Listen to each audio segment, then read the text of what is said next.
और देश हित में अब बात होगी बीजेपी के मिशन 2024 की।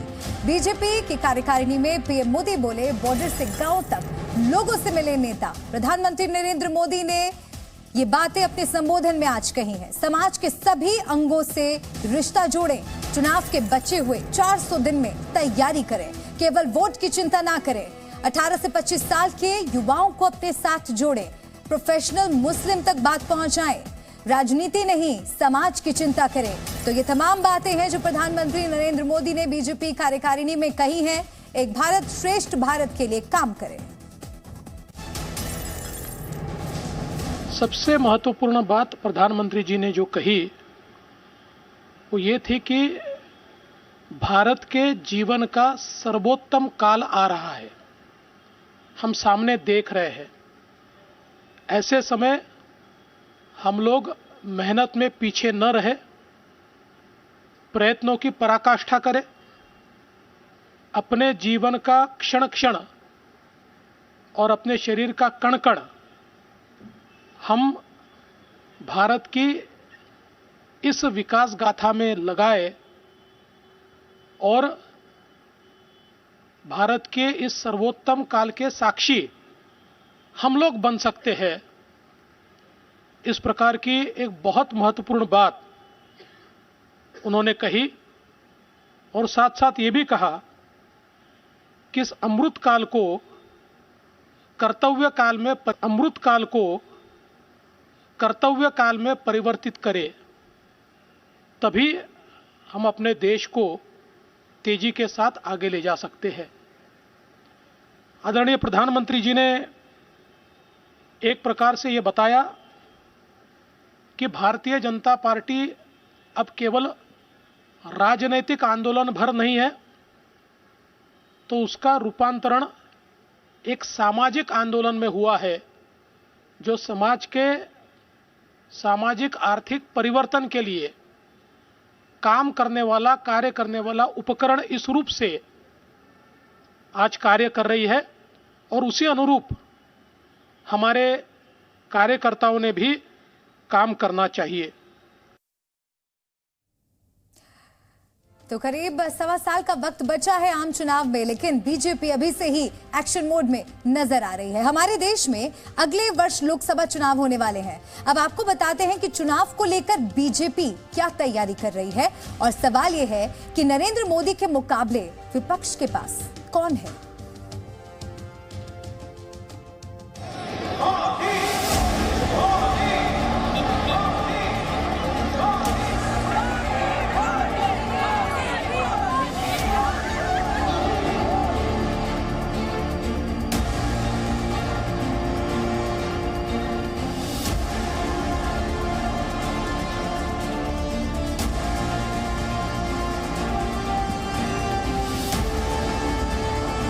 बीजेपी ने आगामी चुनाव के लिए पूरी तरह कमर कस ली है। इस बीच बीजेपी कार्यकारिणी की बैठक में 2023 पर प्रधानमंत्री नरेंद्र मोदी ने बीजेपी कार्यकर्ताओं को जीत का मंत्र दिया है। वहीं गृहमंत्री अमित शाह ने एक बार फिर बीजेपी कार्यकर्ताओं के सामने 2024 में 2019 से ज्यादा सीटें जीतकर लोकसभा चुनाव में हैट्रिक लगाने का पार्टी कार्यकर्ताओं से आह्वान किया है। मुझे विश्वास है कि मोदी जी के नेतृत्व में, नड्डा जी के संगठनात्मक नेतृत्व में 19 से भी ज्यादा बड़े बहुमत के साथ भारतीय जनता पार्टी चुनकर आएगी और मोदी जी फिर से इस देश के प्रधानमंत्री बनकर इस देश का नेतृत्व करेंगे। इसका हम सबको भरोसा है। मैं समग्र पार्टी की ओर से श्रीमान नड्डा जी को हृदय पूर्वक बहुत बहुत बधाई और शुभकामनाएं देता हूं। यही नहीं, बीजेपी की राष्ट्रीय कार्यकारिणी की बैठक के दूसरे दिन पार्टी अध्यक्ष जेपी नड्डा के एक्सटेंशन पर मुहर लग गई है। श्री जगत प्रकाश नड्डा जी को राष्ट्रीय कार्यकारिणी ने आज सर्वानुमत प्रस्ताव किया है। श्री राजनाथ सिंह जी ने इस प्रस्ताव को रखा और सभी भारतीय जनता पार्टी के सदस्यों ने इसको हर्ष ध्वनि के साथ सर्वानुमत से स्वीकार किया है कि जगत प्रकाश नड्डा जी को जून 2024 तक भारतीय जनता पार्टी के अध्यक्ष के रूप में इनके कार्यकाल को बढ़ोतरी की जाए। आपको बता दें कि बीजेपी अध्यक्ष जेपी नड्डा का कार्यकाल अगले साल यानी जून 2024 तक के लिए बढ़ाया गया है। नड्डा को जून 2019 में कार्यकारी अध्यक्ष बनाया गया था। जाहिर है बीजेपी ने इस साल होने वाले विधानसभा चुनाव के साथ साथ 2024 के लोकसभा चुनाव के लिए भी पूरी तरह कमर कस ली है। कल बीजेपी राष्ट्रीय कार्यकारिणी की बैठक में जेपी नड्डा ने दो टूक कहा था कि पार्टी को इस साल सभी 9 राज्यों में होने वाले विधानसभा चुनाव में जीत दर्ज करनी है।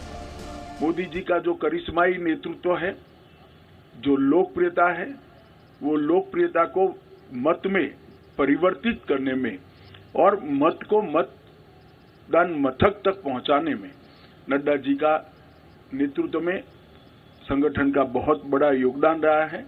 मोदी जी की लोकप्रियता को पूरे देश भर के अंदर इसको आधार बनाकर भारतीय जनता पार्टी के काम को विस्तार करने में भी उनका बहुत बड़ा योगदान रहा है। ब्यूरो रिपोर्ट, जी मीडिया।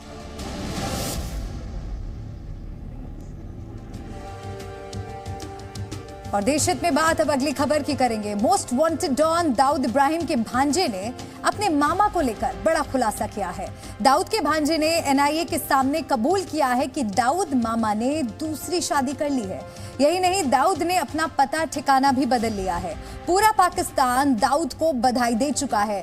सवाल है कि क्या ये दाऊद इब्राहिम की कोई नई चाल है या फिर उसका निजी मामला? देखिए खास रिपोर्ट, आखिर सच क्या है।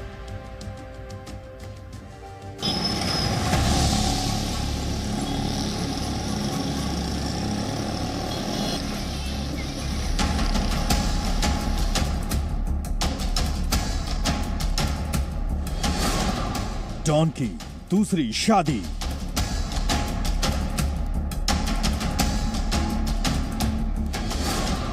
भांजे ने किया भांडाफोड़। एनआईए की पूछताछ में बड़ा खुलासा। शादी या डॉन की नई साजिश। 67 साल के डॉन ने दूसरी शादी रचा ली है। पाकिस्तान समेत पूरा अंडरवर्ल्ड दाऊद इब्राहिम को पिछले साल ही शादी की मुबारकबाद दे चुका है। दाऊद ने दूसरी शादी पाकिस्तानी महिला से की है जो पठान खानदान से आती है। आपको ये बात आज इसलिए पता चल रही है कि दाऊद के भांजे ने ही खुद इस राज का पर्दाफाश एनआईए के सामने किया है।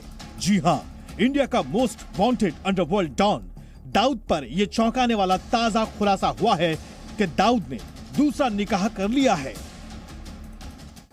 एनआईए से पूछताछ में दाऊद की बहन हसीना पारकर के बेटे अली शाह ने बताया है कि उसकी मुलाकात दाऊद की पहली पत्नी महजबीन से जुलाई 2022 में दुबई में हुई थी।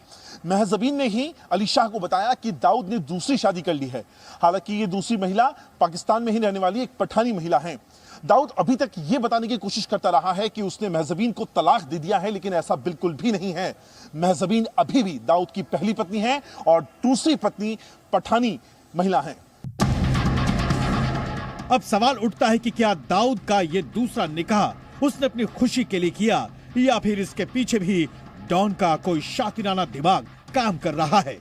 ये बात हम इसलिए कह रहे हैं कि डॉन ने भले ही दूसरी शादी कर ली हो, लेकिन दाऊद के एनआईए के सामने किए गए खुलासे के मुताबिक उसने पहली पत्नी महजबीन को अब तक तलाक नहीं दिया है।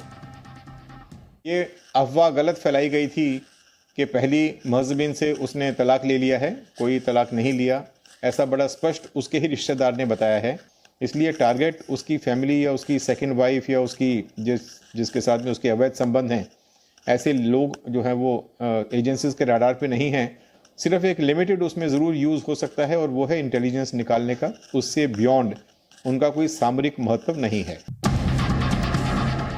दरअसल अली ने एनआईए के सामने खुलासा किया है कि दाऊद जांच एजेंसियों का ध्यान मजहबीन से भटकाना चाहता था। दाऊद इब्राहिम की पहली पत्नी मजहबीन से अली की मुलाकात जुलाई 2022 में दुबई में हुई थी। तभी अली शाह को दाऊद इब्राहिम की दूसरी शादी के बारे में पता चला था। अली शाह के मुताबिक दाऊद इब्राहिम की पहली पत्नी महजबीन ही हर त्योहार, हर मौके पर भारत में बैठे रिश्तेदारों से व्हाट्सएप कॉल के जरिए जुड़ी रहती है। साफ है महजबीन का ताल्लुक भारत से रहा है, जबकि दाऊद की नई बीवी पाकिस्तानी महिला है। दाऊद को लगता है कि इससे जांच एजेंसियों की आंख में धूल झोंकी जा सकती है। अब आपको दाऊद के परिवार से मिलवाते हैं। दाऊद इब्राहिम कासकर की पहली पत्नी महजबीन शेख है, जबकि हाल ही में उसने दूसरी शादी की है। पहली पत्नी से बेटा मोइन नवाज हुआ, जिसकी शादी सानिया मोइन शेख से हुई। दाऊद की बेटी महरूद जुनैद मियादाद की शादी जुनैद मियादाद से हुई है, जो पाकिस्तान के क्रिकेटर जावेद मियादाद का बेटा है। दाऊद की एक और बेटी है महरीन, जिसकी शादी औरंगजेब महमूद से हुई है। दाऊद की तीसरी बेटी का नाम माजिया शेख है। दाऊद का नया पता भी दाऊद के भांजे ने एनआईए को बता दिया है। अली शाह के बयान के मुताबिक दाऊद इब्राहिम अब कराची के डिफेंस एरिया में अब्दुल्ला गाजी बाबा दरगाह के पीछे रहीम फाकी के पास रहता है, जहां उसको पाकिस्तान की आर्मी और पुलिस का पूरा संरक्षण मिला हुआ है। अभी हाल में एक और जानकारी मिली है जो कि एनआईए की चार्जशीट में भी आई है, और जिसके बारे में फिर से मैं कहूंगा कि भारतीय गुप्तचर विभाग को और भारतीय जो गुने अन्वेषण एजेंसीज हैं उनको जानकारी है कि दाऊद ने अपना पता फिर से बदल लिया है। अभी वो डिफेंस कॉलोनी के पीछे के एरिया में कहीं रहता है, और उसकी जो स्पेसिफिक जानकारी है वो भी हमारी एजेंसीज के पास में है, लेकिन पाकिस्तान जो है वो अभी भी इस बात को कबूल नहीं करेगा। पिछले साल जब एनआईए को ये जानकारी मिली तो एनआईए ने कई जगह छापेमारी कर दाऊद के नेटवर्क से जुड़े लोगों को पकड़ा भी, जिसके बाद इस एजेंसी ने कोर्ट के सामने चार्जशीट पेश की थी। मुंबई से अंकुर त्यागी के साथ ब्यूरो रिपोर्ट, जी मीडिया। वैसे तो शादी ब्याह किसी का निजी मामला ही होता है, लेकिन बात जब मोस्ट वांटेड डॉन की हो तो इसी तरह के सवाल उठते हैं। बहरहाल आगे बढ़ते हैं और देश हित में बात अब अगली खबर की। कई फिल्मों में आपने देखा होगा एक स्लीपर सेल होता है जो खुफिया तरीके से देश में रहता है और हमले करने के लिए उसका इस्तेमाल किया जाता है। राजधानी दिल्ली में कुछ ऐसा ही हो रहा था। सूत्रों के मुताबिक दिल्ली के जहांगीरपुरी में जिन 2 आतंकियों को गिरफ्तार किया गया वो यही काम कर रहे थे। इस रिपोर्ट में पूरा मामला समझिए।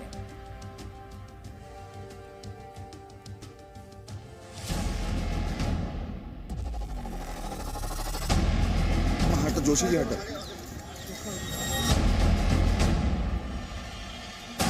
26 जनवरी से पहले दिल्ली के जहांगीरपुरी में गिरफ्तार आतंकियों पर रोजाना बड़े बड़े खुलासे हो रहे हैं। पहले इनके कमरे से खून के धब्बे दिखे और हत्या की बात सामने आई। फिर इनकी निशानदेही पर नाले से एक शव बरामद हुआ। इन आतंकियों का आईएसआई कनेक्शन भी सामने आया।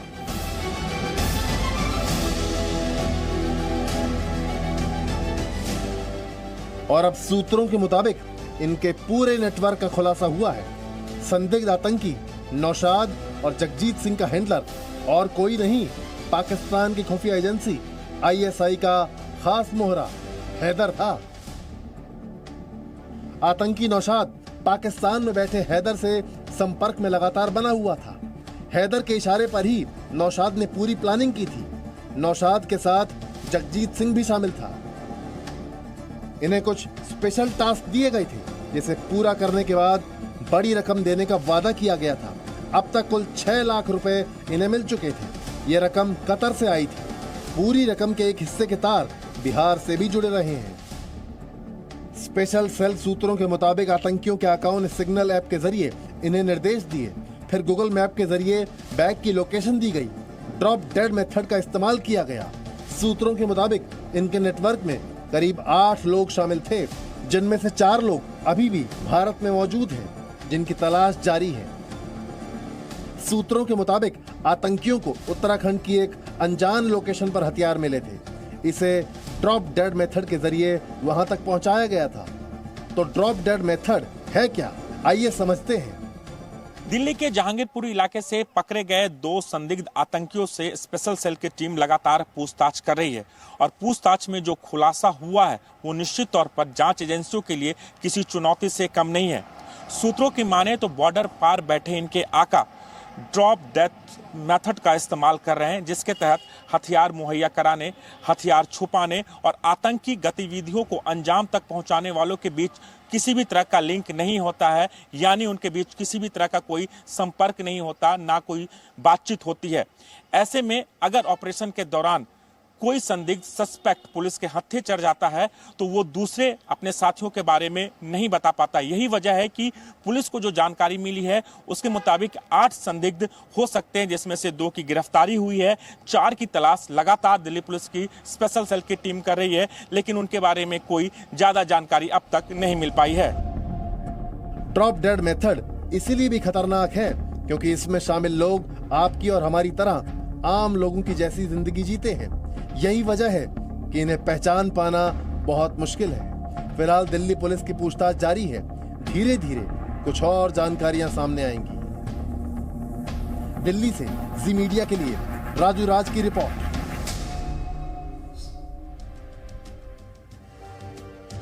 और चलिए अब देश हित में बात मौसम की कर लेते हैं। देश में हर जगह सर्दी ने लोगों को परेशान किया है। सर्दी के सीजन में सबसे ज्यादा प्रभावित राज्य कोई है तो वो है राजस्थान। राजस्थान से आई इन तस्वीरों को आप देखिए। इन तस्वीरों में साफ दिख रहा है कि यहाँ खेतों में बर्फ की परतें जम रही हैं। देखिए इन तस्वीरों को ध्यान से, जिसकी वजह से कई एकड़ की फसलें खराब हो गई। कोटा से लेकर चित्तौड़गढ़ तक राज्य के कई इलाकों में फसलें खराब हुई हैं। सुबह अपने खेत पर जब किसान पहुंचते हैं तब उन्हें कुछ इस तरह के नजारे देखने को मिलते हैं। खेतों में बर्फ की परत के साथ देश के पहाड़ी इलाकों में भी बर्फबारी ने जीना मुहाल किया है। तो कोटा राजस्थान की ये तस्वीरें आपको दिखा रहे हैं। वैसे तो ये माना जाता है कि राजस्थान एक गर्म राज्य है, लेकिन देखिए मौसम की मार इस वक्त राजस्थान भी कुछ कम नहीं झेल रहा है। किस तरह की तस्वीरें वहां से सामने आ रही हैं ये देखिए। ये खेतों की तस्वीरें हैं। सर्दी के सीजन में सबसे ज्यादा प्रभावित राज्य अगर कोई माना जा रहा है तो वो राजस्थान है। ये राजस्थान के सीकर की तस्वीरें भी आपको दिखा रहे हैं। तो ये तमाम तस्वीरें राजस्थान के अलग अलग हिस्सों से सामने आई हैं और खेतों में बर्फ की परतें आप देखिए किस तरह जमी हुई है और इसी वजह से कई एकड़ की फसलें भी खराब हो गई हैं। किसानों को नुकसान तक झेलना पड़ रहा है। कोटा से लेकर चित्तौड़गढ़ तक इसी तरह की स्थिति बनी हुई है। राज्य के कई इलाकों में फसलें खराब हुई हैं। लोगों को कई तरह की परेशानियों का, दिक्कतों का सामना करना पड़ रहा है और सुबह जब किसान अपने खेत पहुंचते हैं तो देखिए कुछ इस तरह का नजारा उन्हें दिखता है।